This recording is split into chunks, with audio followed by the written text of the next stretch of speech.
Hello guys, welcome to my YouTube channel. आज जाइए मैं उत्किला बैंक के आसला बेले अचानक वर्षा है बेले गोटे स्कूल रे पशि आसलु इटा आउ वर्षा छाड़े जिमु कहीकरी मुझे बसीचे स्कूल रे मोर पाखे बसीचन मोर काकी आ मोर हजबैंड आम 3 जन आसी अचानक वर्षा है बेले स्कूल ने बसी पड़लु। इना देखुन छुआ मानकर खाइबा टाइम हो जाइथिला आमे बिन बसी साइड रे छुआ माने देखुन वर्षा रे उदा ही कर ताली माने धुई कर इना आसी खाइबार तक टाइम हो जाइथिला। आउ जने भाई भी वर्षा बहुत होता बेले से टाइम भी अपेक्षा करथिले। वर्षा छाड़बार ना ही नीन थे मोर हजबैंड बाहर किना जाऊचन आमे जिमु मोर काकार गाड़ी रे छुआ मैंने ये देखुन खाई बसले न तांकर खाइबा इटा आरंभ हो गला।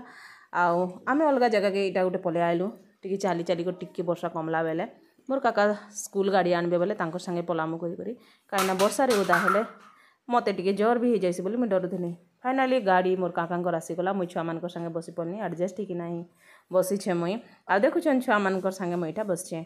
मते इटा बसला परे मते गोटे जिनस मन पड़ला मोर छुआ बालकर टाइम आ स्कूल टाइम मन पड़ला आपण मानकू मन पड़ला के कमेंट रे जणाबे कहीं स्कूल टाइम ही बहुत भल टाइम है आ सेटा माने केबे भूली ना हुए। आमे पहुँची कर इटा गलु आमर छक रे आमर दीदी 2टा झील भी थे तांकी भी ओल्हेले आमे ओल्हेलु छुआ मान संगे टाइम टिके स्पेंड करबार कि मते बहुत भी इच्छा लगला कहीं मोर छक आसी जाइतिला मैं ओल्हे जाइथिनी।